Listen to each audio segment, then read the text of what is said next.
Our levels are good though? Yes. We are live. What's up, everybody? My name is Kazi. This is Story Hive on location in Vancouver with Vancity, Beats, Eats, and More! I totally forgot the rhythm, bro. That's okay. He thought about that all day, all night. All season. All season. Yeah. Right now, we are broadcasting live on the unceded ancestral lands of the Musqueam, the Tsleil-Waututh, and Squamish First Nations, what is colonially known as Vancouver, BC, and what we call Vancity. And today on the show, I'm so excited. We have Shawn Kim, a dance artist, teacher, and community leader from Burnaby/Vancouver. He's trained in the dance styles of locking, popping, breaking, but his focus is hustle, a partner social dance that's taken him around the world as a teacher, competitor, and judge. He's also a skilled videographer and photographer. He is one of Vancity Beats Eats More, and More camera operator. And he has been documenting our dance community for a really long time. Today we're talking dance, community, traveling, creativity, and we are eating Korean fried chicken. Just before the stream, we were talking about a mukbang. Mukbang, yes. Mukbang, please explain. Because that's what we're doing today. We're just going to live stream eating. This is like a mini version of a mukbang. Yeah. Mukbang is like live streaming and they have just a bunch of food and you just watch people eat. Yeah. Yeah, and that's... Mukbang is like eating room. Like, that's kind of the translation for it. We should just change the show completely to just that. Like, there's no talking involved. It's like an It's ASMR just vibe of like... Season 4. You either love that or you hate that. You either are like, oh, I'm so relaxed, I'm going to go to bed now. Or you're like, I'm repulsed. I'm hungry. Or that. Yes. Speaking of hunger, what did we have to bring for you today? Korean fried chicken with rice cakes. Yes. And some rice. Is there, do you know the names of such dishes? Korean fried chicken. KFC, the original KFC. Yes. But these little cute rice cakes. Rice cakes. They're called tok. Tok. Tok. Spelled T-E-O-K-K or something like Yeah, this. something like that. Yeah. And it's one of my favorites. Oh! You saved it. Now you got a forever stain memory of our episode on there. It's gonna stick these two pages together and I'll never open it again. Yeah. Mukbang. Yeah.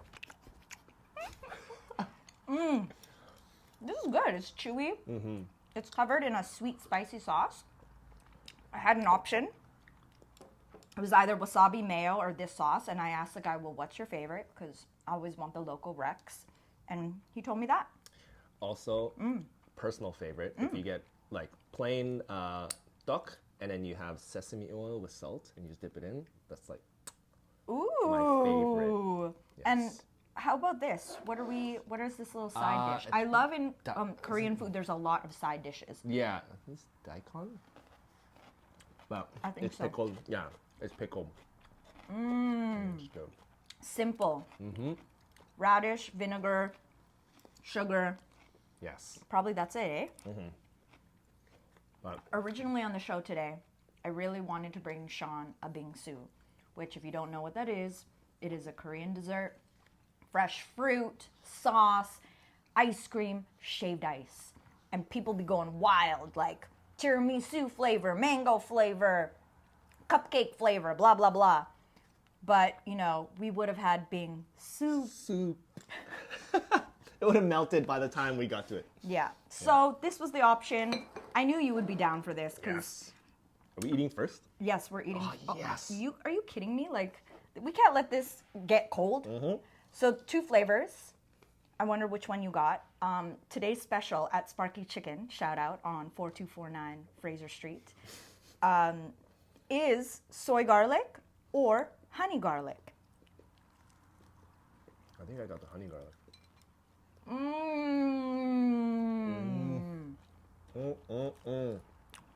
I got the soy garlic. You can tell, slightly a little bit more on the salty soy flavor. Ban Bean Mukbang.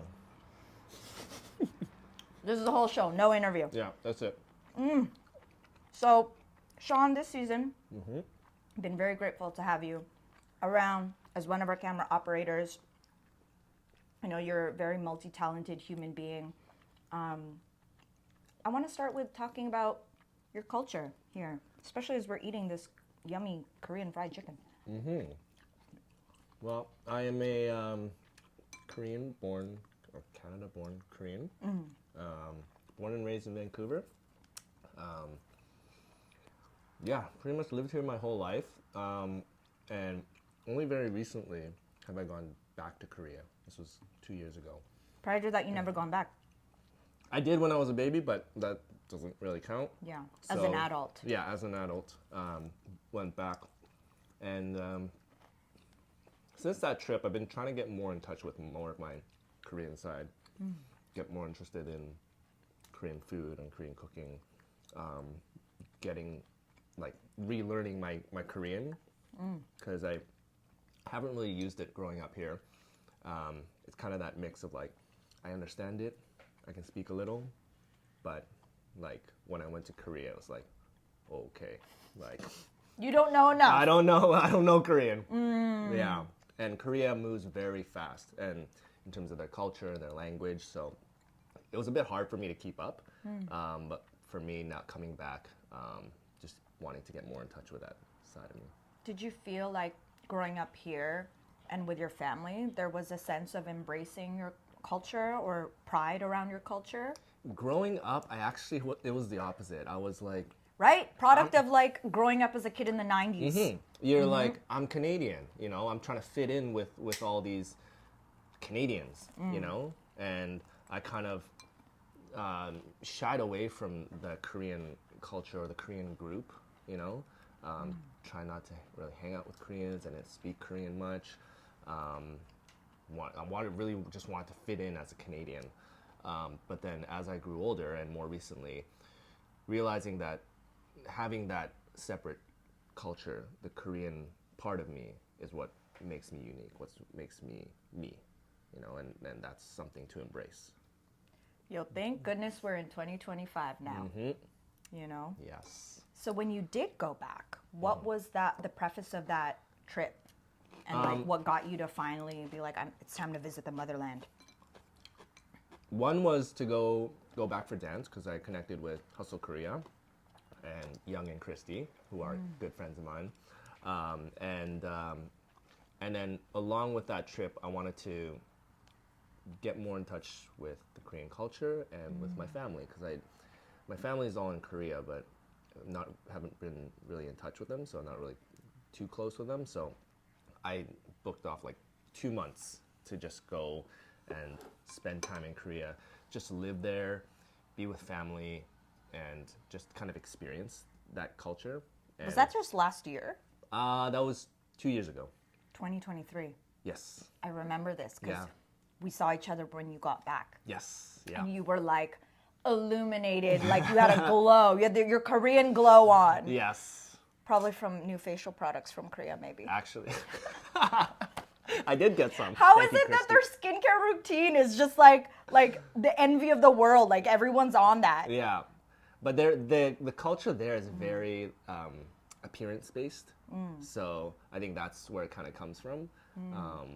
But yeah, it was a really great eye-opening experience for me.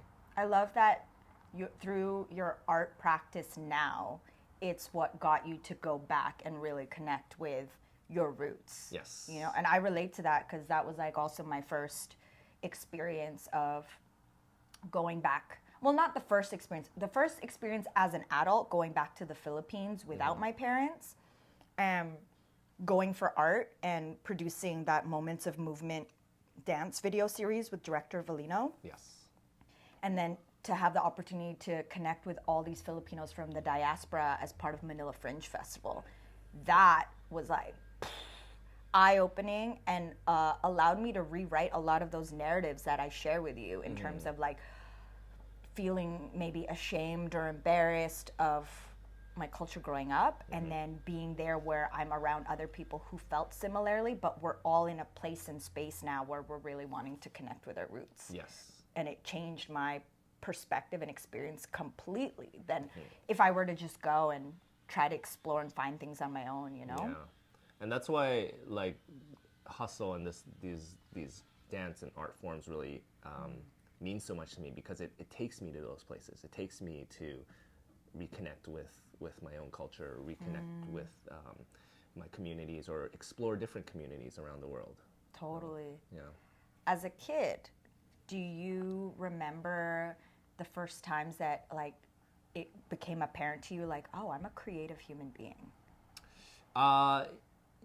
Yes, I used to draw a lot. I used to like drawing, so that was kind of my first like love for arts. And yeah, I drew a lot when I was a kid. I drew animes, and I drew like I just enjoyed sketching. And then after a while, I kind of moved on from that. As you grow older, you get different interests, and you get influenced by, you know, people in your high school or friend groups and stuff. And then there was a period where I didn't really know what I enjoyed or what I wanted. So it was kind of just like, oh, going with this group of people, or going with this group of people, and just kind of following along. It wasn't really like I was like, oh, this is what I'm about. You know, I think that came more as I got into post-secondary, and then through that I found dance, and then realizing that dance, like, I can pick it up pretty easily. Like body movement and coordination, like it's you know, it comes easy to me. So then exploring that, and then finding that community and group of friends that wanted to like have fun and learn together, that really kind of like set the start of like me wanting to find myself, find who I am, and then within that space, taking kind of a leadership role, whether it was from like SFU Hip Hop Club or like my dance crew, and like just trying to like choreograph or lead people, or lead a group of people. It just, that kind of made me, that was the start of like, oh, this is kind of who I want to become. You know? This resonates with you, and this feels good. Yes. So your starts was within hip hop. Yeah. So I actually, no, it was with ballroom dancing. Oh, yeah. Like what, waltz? Yeah. So like a bit of like rumba, cha-cha, samba, jive, waltz, quick step, foxtrot.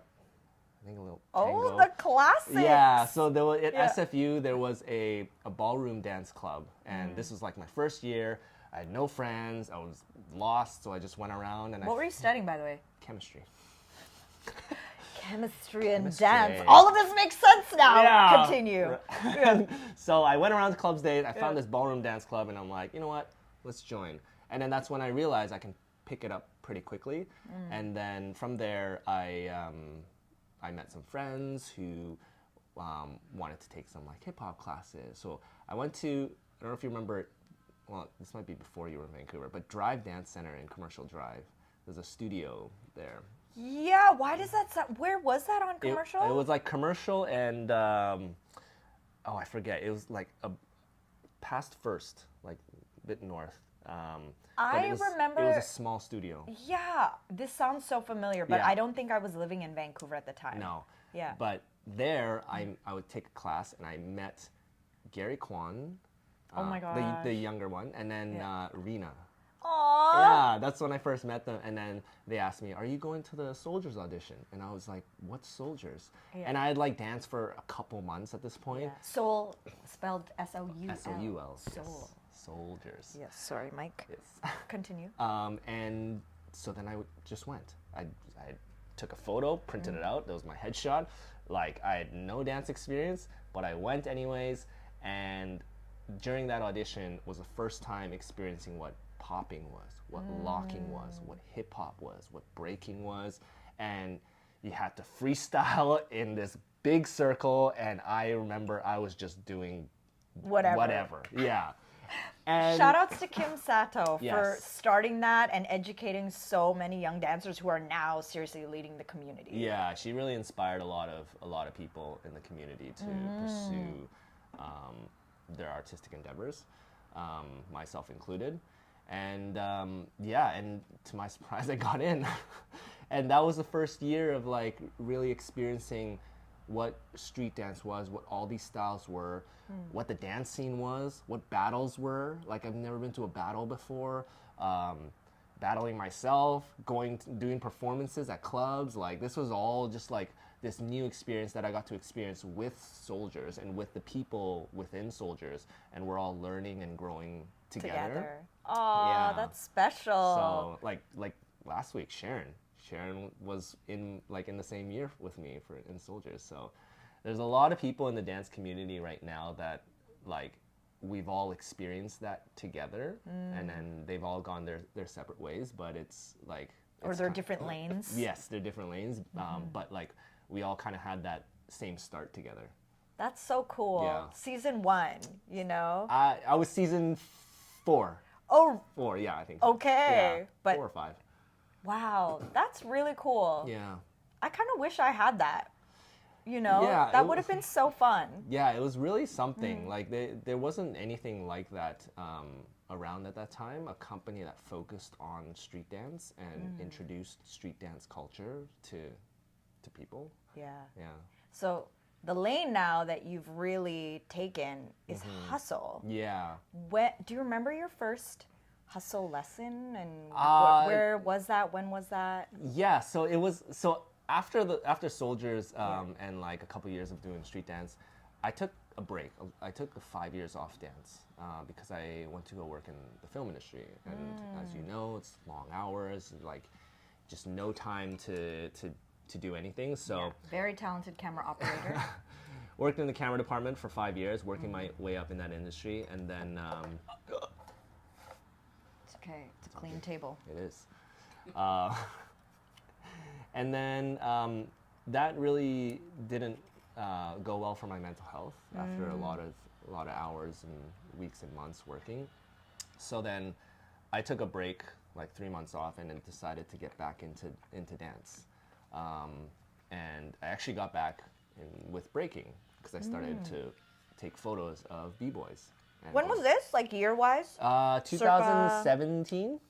2017. And I trained with like Jax from NON, B-Boy Puzzles, and they kind of just like took me around, took me to jams, and like taught me a few things. So for about a year, like I kind of trained with them, and then I knew of hustle from like years ago because Boris. I knew Boris, and he started the scene, but I was kind of like, like not for me. Says every hustler Yes. turned hustler. Yes. I ate my words for sure. So many have. Yeah. And we're glad about it. Yes. So it was one event twice as nice. I think it was the volume 3. Okay. I think. Do you remember where that was? The Beaumont, or is it the Beaumont? The one on West 5th? Yeah. Yeah, that is the Beaumont. Yes. I don't remember that one. They had one there. Maybe it was like the second or third version, but I remember Shawn Cheng won, Cindy Salgado won as well, and then there was a judge showcase with Victor Savage Rock. I think it was Samuel or Rena, and then one other follow. I don't remember, but they did double leading, and that like blew my mind. Like I did, like I was just like jaw drop. Like I could not believe like what was happening. And then I'm like, you know what? Suck up my pride. Let's go to Robson Square and let's learn this dance. So then I went the next week, and yeah, I took a class, picked it up pretty easily, and then I was just like, I'm going for this all in. Like I got obsessed. I took every progressive, every workshop, every guest teacher that came into town, like every possible place I could obtain hustle knowledge, and I was just practicing like every week. You know, we had groups of friends. We just every weekend we'd go out and like just practice anywhere. Who was in your pod at that time, your training pod? There was like Lorenzo, Mirka, Onifer, Hannah, Nicole, Manju, like, I'm sure I'm missing some people, but like. Was Nat in that? Nat, or she came out a little bit after. She was around the same time, but we didn't train together until a bit later. But it was we just every single week, any place, any open space we could find, we just wanted to hustle, and just like come up with new moves and like try this, try that, and it was just like this exploration phase, because it was like that time with soldiers where everyone's starting together and growing together. So good. Yeah. I want to say this was around 2018. Exactly. Yes, 2018. It's really cool seeing the pieces come together, because crazy 2018 was like what, 8 years ago now? 7 years ago? Oh my God. I know, so long ago. But as you know, for me, I have been with Hustle at RS from the very beginning, but doing this in and out, because of my many interests and travels around the world. But I remember seeing you put down the camera and started, like, instead of documenting the event, you were actually starting to hustle. I also remember this pod and this crew. You know, if we were to, like, of the 10 years or the decade of hustle at RS, if we were to give things different waves of generations, like, you were definitely that like second wave, you know, from the first wave of like Boris, Rena. To me, those are the first hustlers I met, and first people I ever saw in Vancouver doing hustle. And then, you know, now we have so many other waves. We'll get into it. Yes. But blah, blah, blah. Long story short is I remember doing, at that time, a lot of public discos. Yes. And y'all would pull up exactly like you said. Anytime there was an open space, you would be there, you'd be hustling, and there are definitely some great photos from that era of public disco of you guys holding it down on the dance floor. Yeah. That was so fun. Yeah, and I remember that year specifically because that was the year where this kind of huge influx had happened within the community. I remember specifically the week before the Tuesday before VSDF, Vancouver Street Dance Festival. There was maybe 30-ish people there. The Tuesday after VSDF, there was over 100 people that came out, and then we had this long line from one end to the other. Like, we were running back and forth, like yelling, like, and 1, 2, 3, like. Boris having to do his clap, clap, da, da. Yeah. To get everyone's attention. Yes, and then from that influx, that's when a lot of the teachers, community leaders, and the people that are like holding it down with the community have kind of come up, including myself and Natalie and all the people that I've mentioned. And then it like from there the momentum just kind of carried. Yeah. Even through COVID, like COVID shut us down, but like still like people. Well, that's when things started to organize. Like it became a non-for-profit, became a society, right? Yes. And like now you have sandwich boards. And code of conduct. Code of conducts, yes. You know you're legit when that exists on your website and outside of your practice spot, which is amazing. I'm super proud of how I've seen it evolve, you know. I'm curious to know from you, like, what do you feel hustle has afforded you or been given you to be able to express that the other dance styles and cultures that you've studied, trained in comparison, you know? It's connection. It's that connection, the physical connection with somebody. As a partner dance. As a partner dance, because you don't experience that. Like street dance, you have connection. You can dance with people, but you're not dancing with people, you know? So then there's always that little level of disconnect. But when you start to have that physical contact, then you start to feel someone's weight, someone's pressure, their tension, the way they like to move, like their energy. Like you have this level of connection that you're able to, and you also have to think about another person. It requires a lot more empathy within somebody to think about another person and the way that they move and how to take care of that along with yourself and the way that you move. So that was a whole other kind of experience for me, and and being able to explore that and being able to like, I guess like grow that was like one of the things that like kept me going with hustle and partner dancing. I can imagine too, that must be a humbling experience. Yeah. You know? Yes. Because, I mean, you're talking from the perspective of a lead. I know mainly as the perspective of a follow. I haven't led very much, but like as a lead, what it is to give space and create space, but also lead. You know? Yeah. It's like they say, it's like a conversation, you know? You can have that conversation with street dancers where you communicate back and forth, but here the conversation is more immediate, you know? You feel it and you suggest something, you suggest a move or suggest, let's go in this direction, but it's up to the follower to take that suggestion and actually go with it, right? And sometimes they want to stay, sometimes they want to groove, sometimes they want to do something. And then you, as the leader or as the partner, have to take that conversation. It's like when we have a conversation. Say you want to say something, I'll give you space to say it. Or if I want to say something, you give me space to say it. So it's that kind of give and take. Give and take, the conversation, but in a physical form.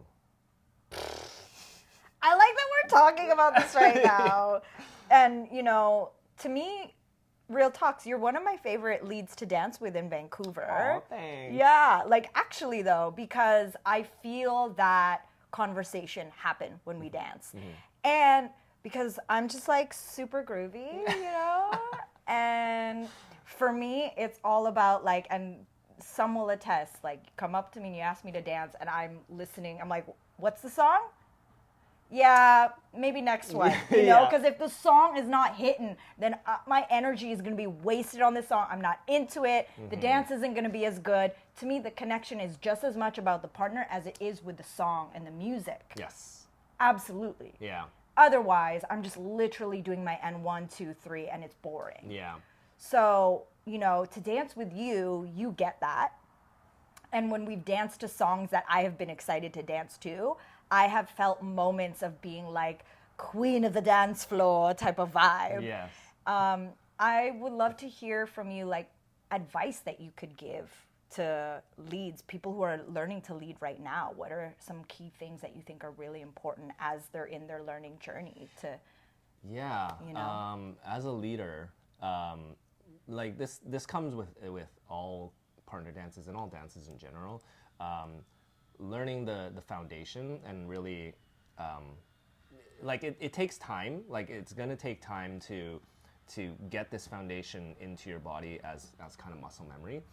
But once you have that, because the foundation is like the basic language of every dance. Yeah. And especially with a partner dance, if you're not speaking the same language, then you're not having a conversation. You know, you understanding the timing, understanding the footwork, understanding the structure, the line of dance, and where the partner needs to go at what time. To the music, and then along with the basic moves. Getting that down, and that'll take repetition and that'll take practice. But as you're doing that, and once you have that, like you can focus on, your brain has the capacity to focus on other things, like, oh, how much tension is the partner giving me, or what does the partner want to do, or how can I give space for the partner to go, or to groove, or to do what they want to do. Once you move past the foundational stuff and you don't have to think about it, your brain actually opens up to other areas in which you can explore within the partner connection. Yes. How about for follows? Coming from a lead perspective. Yes. Follows is really, like, along with the foundation, really being attentive to the leader, right? Because the leader is the person that you're getting information from. Like, people can play around, add their own styling and groove and stuff, but then when you're not paying attention to your partner or to your leader, there's a disconnect, right? Your leader's trying to suggest something, what the next move is going to be, or where we're going to go next. And if you're not listening, then the conversation is broken. Yeah. So being very attentive to the leader and trying to really read like body language, right? And understanding where the leader wants to take you or what they're suggesting. Totally. Yeah. I feel like that's bringing me back to, I'm just going to sip my coffee now because of moments I didn't listen to the lead. It's all good. We have those moments as a leader, too. I just get carried away because the song was so good and I just wanted to spin out of control and have a fabulous moment by myself. That's okay, too. And then expect you to catch me. That is okay, too. And that's on that part is like, the leader isn't always leading. The leader also has to listen as well, has to follow, right? So there's kind of a saying like the leader is also a follow. Because you suggest something, but the follower has the autonomy to do that, and then you have to listen to the follow. Are they going to do it, or do they want to play with the music or this part or hit that in the music? Like if they do, as a good leader, I'll give that space, or I'll play with you. You know, I'll hit that music with you. Yeah. That is why we have fun, Yes. Shawn, on the dance floor. Yes. Because I don't know, you're just making me reflect on how I dance. That's too funny. But that's solid advice, you know, and really appreciated. And it's cool to see how you've grown as like a teacher, like you're teaching so much more now. And also that this teaching has been able to take you to different places in the world, which brings me back to talking about your trip to Korea and to Japan. And, you know, this style of dance, it emerged in the clubs back in the disco era in New York City. You know, it's a style of dance that evolved from and has influences from salsa, from mambo, from funk music, disco music. But, you know, because of the dance, it can actually be done to so many different genres of music now, which is why this like resurgence amongst our generation, millennial and younger, has happened. And it's like sprouted these like rhizomes, you know, they sprouted communities in different places in the world. And it's so cool to see that. And Vancouver has one of the strongest communities. We know this. We've had guests on our show talk about this in the past, especially those from Hustle at RS, Boris and Sandra, season 1, if you want to see that. Yes. But yeah, I would love to hear about your travels with Hustle. And what do you notice about the different flavors of how different cultures and countries adopted this and expressed it in their own way? I've traveled throughout Canada, throughout the States, throughout Europe, and throughout Asia more recently. And it's very interesting to see how this dance has developed, you know, in different areas. And they all have their different flavors, their different styling, the way that they do the moves, but the foundational language is still the same. You know, everyone still carries that, and it's so cool. Like the first time I traveled, 2019, I went to Poland. First travel for dance ever in my life, and I go there with Sam and Victor and Shawn and Boris, and then go to my first international hustle event, and then there's these people that I like can't even communicate because I don't speak Polish at the time. Yes. Calm down. And like we couldn't communicate, but stick out my hand, they take my hand, and then we share this dance, we share this common language. And that's when it really hit me. It's like, oh, this is a language in itself. This is a way to connect with other people that you can't even talk to, you know, and it's global, you know. What places have you been that has been the most favorite for you to dance in? Japan was a lot of fun. Japan, like they're very passionate and enthusiastic. When I was there, I got like such a warm welcome from them, and I love their members in the community. They're very open, they're very kind and hospitable. Korea was great because like I've connected with them before, and like they're just like I'm tight with them. Taiwan was a lot of fun. They have a lot of strong dancers. Yes. And you just came back from Taiwan. Taiwan Hustle Congress, yes. How was that? Amazing. It was so good to like connect with so many people, like so many friends from all over the world, just like all in one place. Yeah. It was just a party for like 4 days straight. He came back and was just like, Kazi, I just don't want to dance for 2 weeks. Yeah. Like 2 weeks, no dancing, nothing. My body was wrecked. Yeah. But it was so worth it. Yeah. The Europe scene, I love dancing in Poland. The Polish community, they're really strong. Czech Republic, I went several times. London, I love dancing with people in London. Yeah, that's my one Europe experience. London? I had this crazy 16-hour stopover in London on my way to Poland, my first time in Europe, just in September of 2024. Ooh. Did we not talk about this? I think we did. And then I was like wondering, is anything popping off in London while I'm there for this stopover? And I found out about 2 great things. A hustle session in London in, I think it's called like St. Mark's or something. It's like some sort of square. It's like their version of Robson Square. Yeah. And then the Red Bull BC1 UK qualifiers, which was happening that evening. And that is how I became friends with Yi Ting. I met Yi earlier, a couple of months back, in New York City for the New York Hustle Congress, which you were there. We traveled together. We got to see each other there as well. But anyway, I recognized Yi, and I was like, hey, like, I think you were in the same class as I was in New York. And so anyway, it was a small group at that time because a bunch of people were at a different hustle event. I think it was in Poland, but those who were there, and I got to dance with a few people, got thrown into the Shark Tank. But Yi was such a great lead and such a great, like, community welcomer, you know, and then afterwards, classic dancer stuff, you know, let's go out and eat. And then she's like, oh, you want to go to the Red Bull thing? I'm planning to go to that too.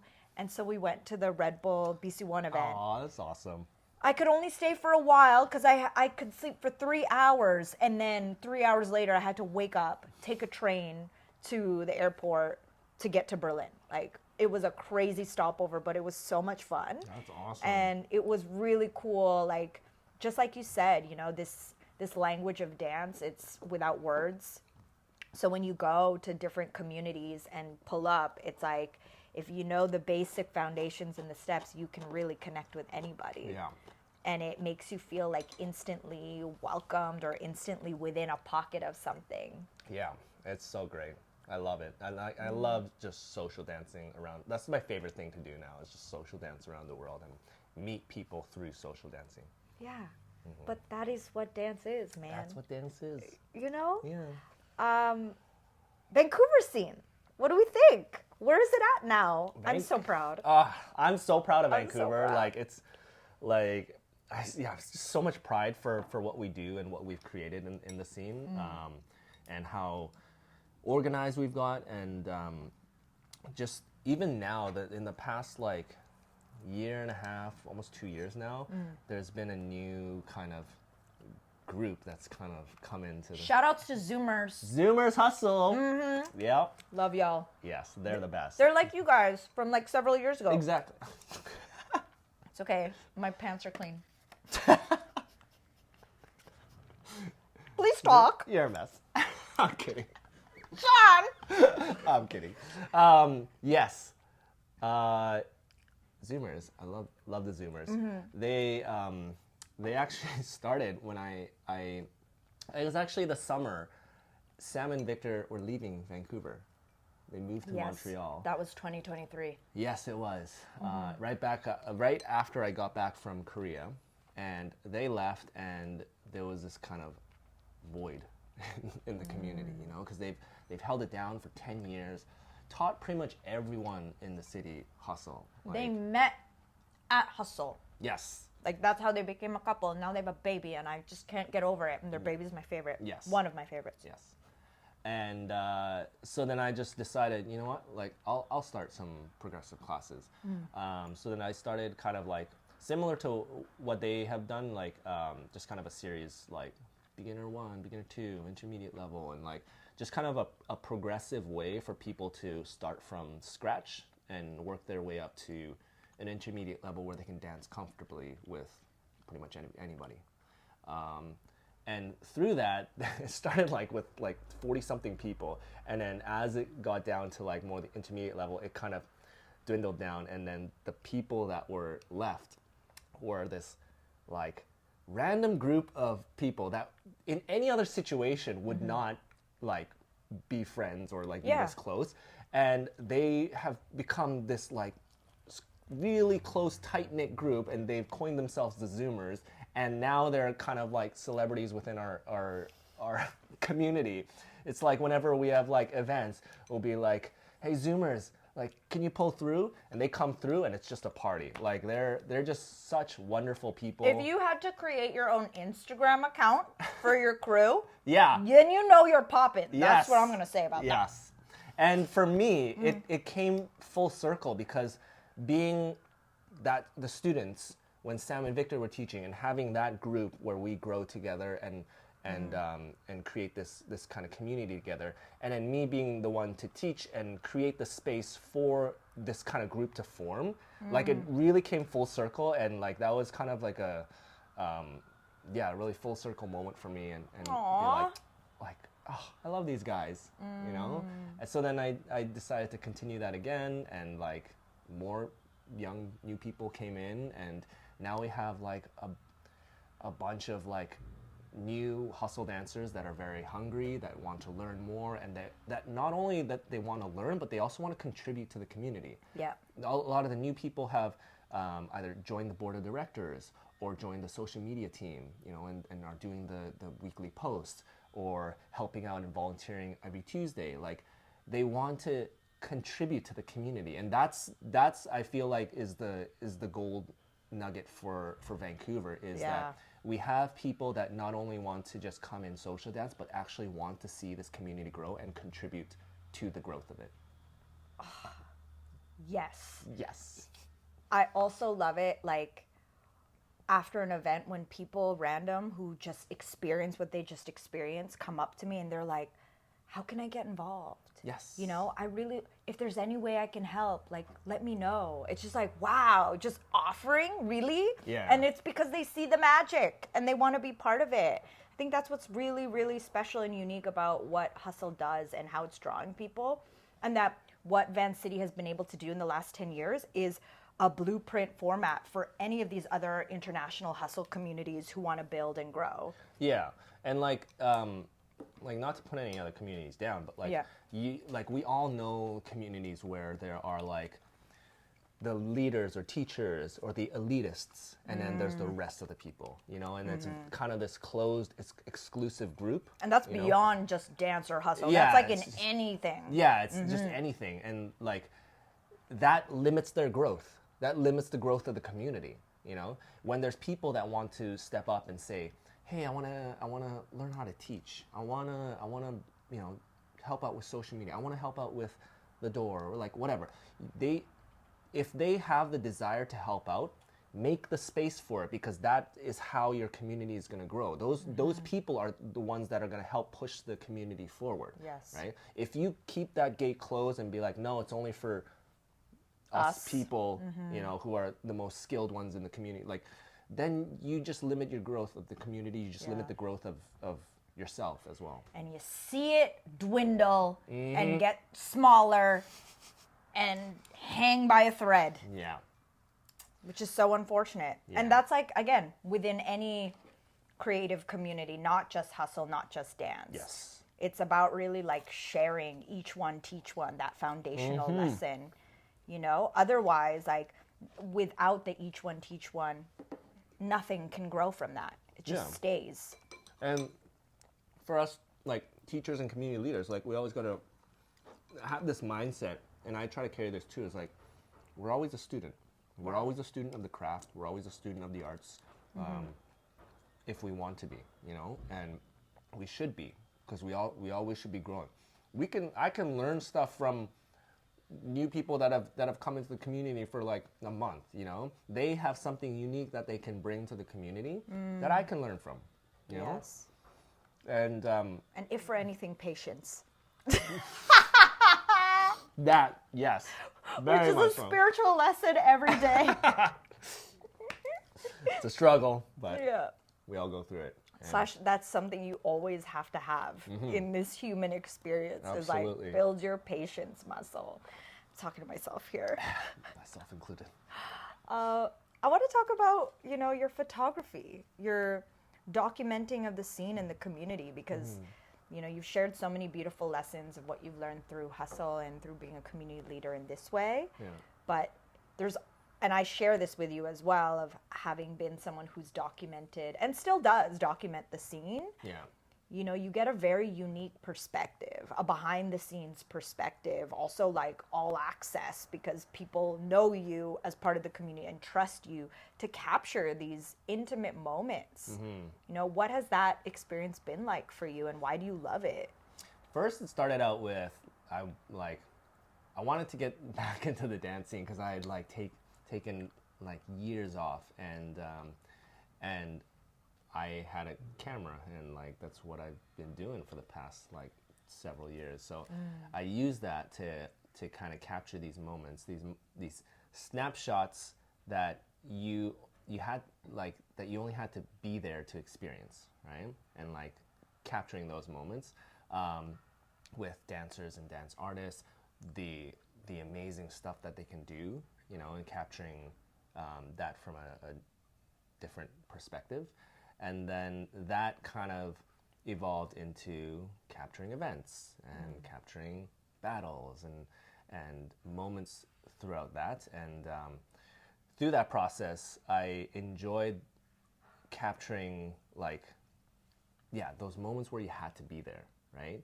And so that people can rewatch it and relive it and experience the emotions that they felt through that event or through that moment, again. So that's kind of now where I've taken it, photo and video, recording and taking photos of these moments of people just in bliss or happiness, just lost in the moment. That kind of.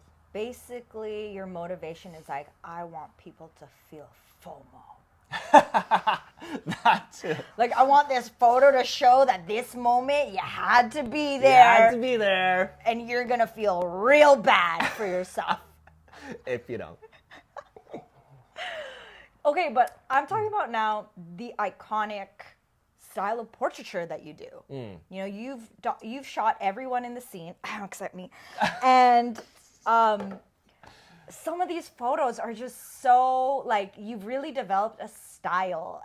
Where did you come up with this concept, I took inspiration, there's a, very famous photographer that photographs a lot of breaking events. You might know him as Little Shaw. Yep. And he has such an eye for capturing dance and the energy of dance. Yeah, things in movement. In movement, yeah. And that to me was so inspirational, and I wanted to capture that. It's something that's there for a split second and then it's gone, right? And I wanted to retain that,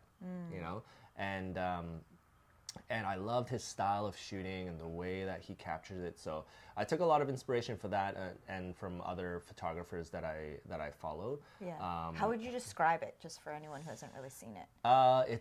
It's very it's hard to say. Sometimes it very accentuates the movement.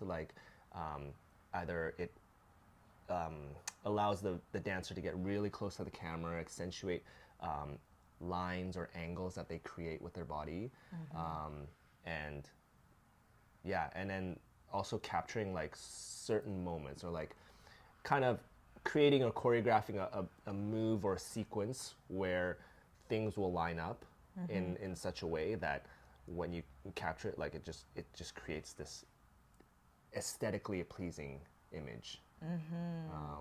Check it out, Little Shao. But also check out your stuff. You were describing Little Shao. I was thinking of you. Oh. Yeah. Oh, well, yeah, that's kind of the inspiration that I took, but also, it's really trying to accentuate like what the dancer can do. So like when it comes to a photo shoot, I would try to understand what the dancer, like their style and what kind of movements that they do, or angles that they like to create, and then see what kind of angles will fit that or really accentuate that kind of movement or those lines. It's really different for every dancer that I photograph, and sometimes it works, sometimes it doesn't, you know. But it's just kind of like I work with the artist to create something. It's not just like me having this idea and then they. Right. It's a fully collaborative process. Yes. Yeah. Who has been some of your favorite to shoot in this collaborative process? Keegan, he's up on the wall there with his roller skating. That photo there actually like was just one take. He hit it, nailed it, and like we were just happy with it. He actually got that published into a book, the roller skate book right there. Oh, what? Yeah. That's so cool. That was my first publication. You want to grab that? The yellow one? Yeah. It's my first publication of any of my photography work. And that's amazing. Who did this compilation? Marty Popovska. Yeah. I think she's Marta. Or Marta. Yeah. From the Czech Republic, and captures like roller skaters from all over, and then Keegan was featured on it, and they used my photos. Oh my gosh. That's Big shout outs to Keegan, who is Sharon's partner. Sharon, who was on the show last week from Flowsthetic Skate. This is so dope. Yeah, it's really cool. Do you know Shim Shima and I know each other from university? Really? Yes. Speaking of being in hip hop clubs, we were in a hip hop club at our university, formerly known as Ryerson, now called Toronto Metropolitan University. Wow. And our hip hop club was called UHU, UHHU, Urban Hip Hop Union, and we'd be like yoo-hoo, yoo-hoo, you know. But anyway, he was on the UHU dance team. I would go to events.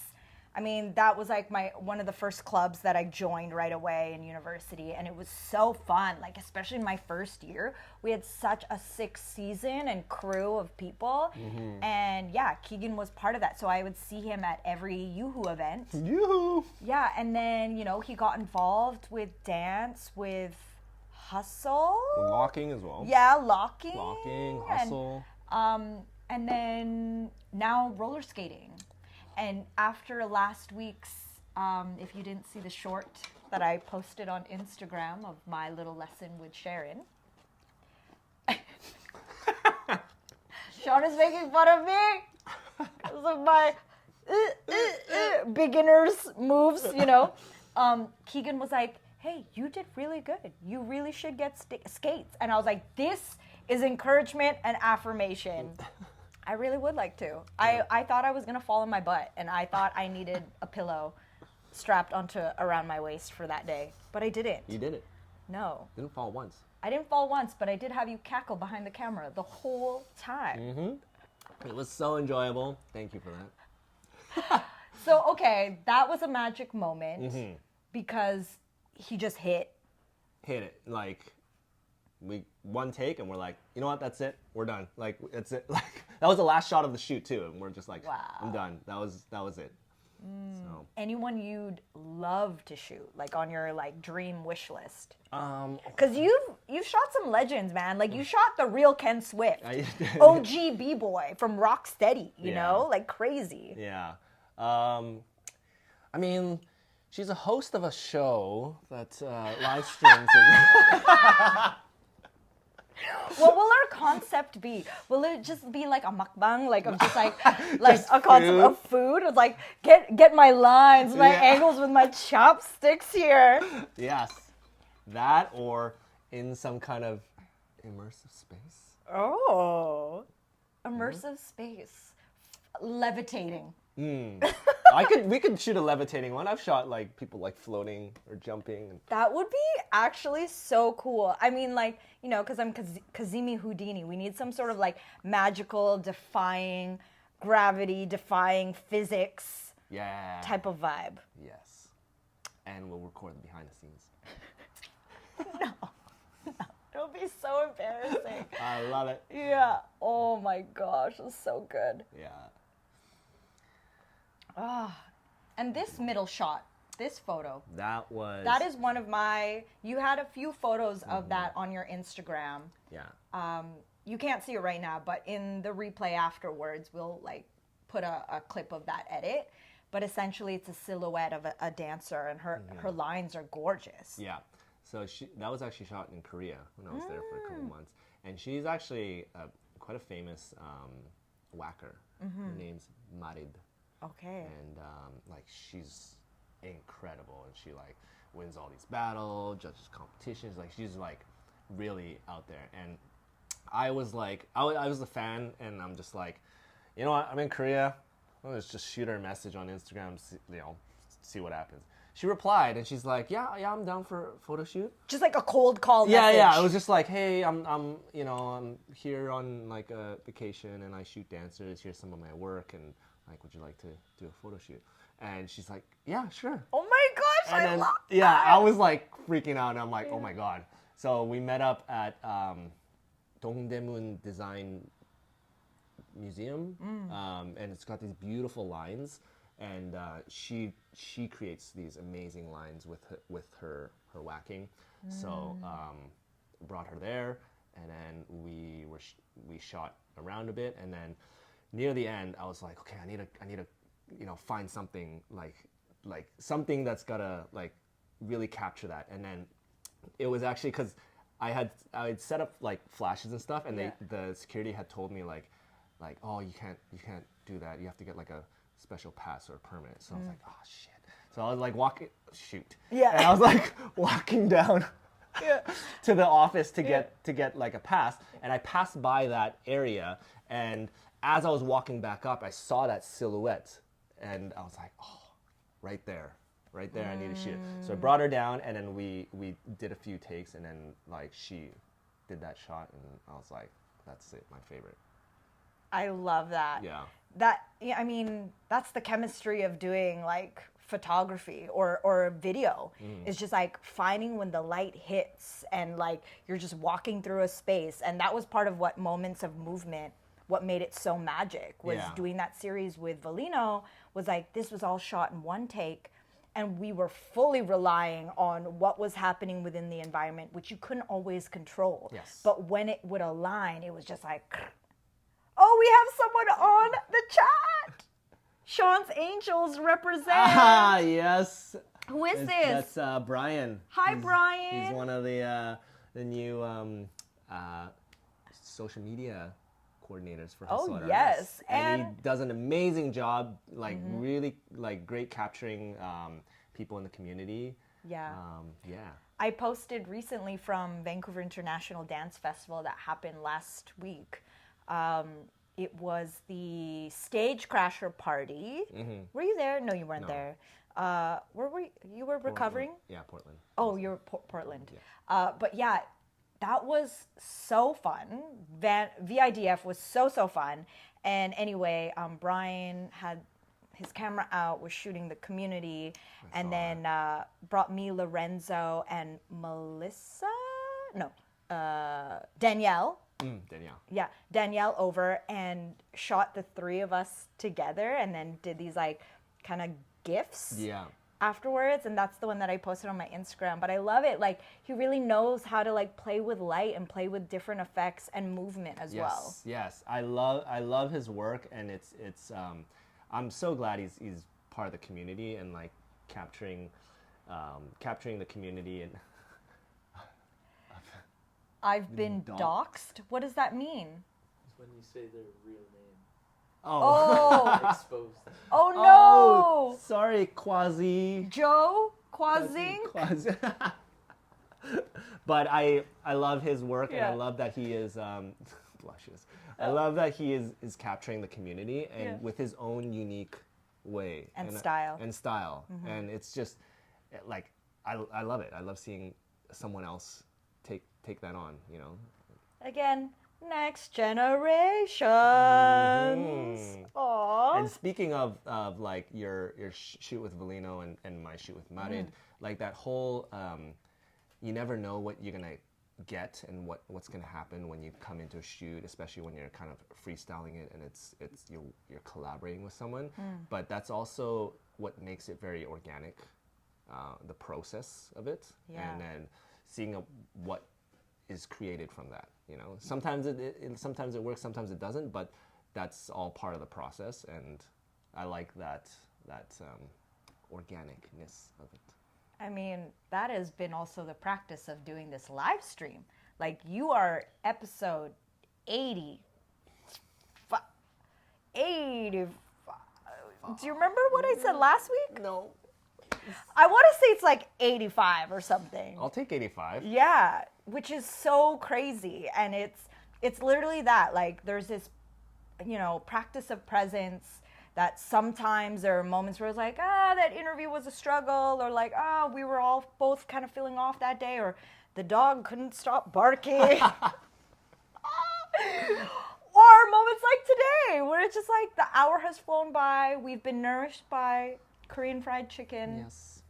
You know, and getting to know you and your story a bit more, and like just seeing where this conversation would take us, I feel really like grateful for you, not just only for this time, but also like how you've been able to contribute to the show in this past season. It's been super fun. I'm so glad to be part of this, both on the like behind the camera and in front of the camera. Yeah. It's been a great journey, and like getting to meet all these artists and like to hear their stories, and then to go through this organic process with you, you know. It's been a lot of fun. Yay. Okay, well, I'm gonna end with, are we in an hour? You know, Jamal, you're not telling us the time, bro. Also, if anyone's wondering, like, we actually see this TV screen behind us where we can see the YouTube and the chat. Oh yeah. It's changing my life right now. I think I need to figure out being able to do this all the time. Yeah. You know, with every guest, specifically those who are Asian, so happens to be. I don't know why, but I've been asking the question about, you know, this is the year of the snake. This is the year of shedding. This is the year of letting go. This is the year of also what is already beneath, growing and emerging. I turn this question now to you, my friend. What are we shedding? What are you growing into? That's kind of that's a deep one right now. It's a deep one. It is. It's a sensey place. It is very sensey, and actually right now it's a very kind of big transition phase in my life, where I actually don't know what like the next several months or even like the future holds for me, and it's very, very kind of dark. So and humbling too. Very humbling. You know. And it's been like trying to focus on, like you said, being present and trying not to look too far ahead, and really staying focused on today and then what's happening tomorrow, just one day at a time, and then trusting the process that day by day, when you look back, like the dots will have connected and it'll make sense. But this is one of those times where it's been a struggle, and it's big life questions. Yeah, and really shedding, but I don't know where it's heading yet.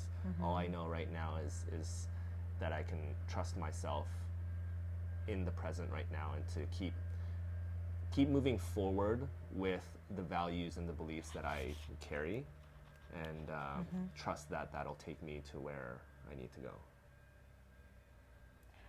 Oh, I bet there were so many people who needed to hear that today, aka me, aka Jamal. And it's true, you know, like I think that's all we can do is like trust that all your lived experience and all your values you've built at this point and that have been instilled in you will continue to carry you to the next step. And honestly, especially coming from an artist and creative to other artists and creatives, like I would rather not know what is going to happen for the rest of the year than to know and have that all laid out for me. You know, in terms of monotony and predictability and routine. Like, nah, man, I'm down for the adventure. Yeah. Adventure. Yes. All right. Well, yo, shout out to everyone who has tuned in, who's watching the show right now, who's watching the playback. We really appreciate you and your support. I'm super grateful to have Shawn Kim, aka Shawn Kimchi, on the show as a guest, and also one of our beloved camera operators. Big shout outs to Jamal, also here with us today. You have been watching Vancity Beats, Eats, and Mo.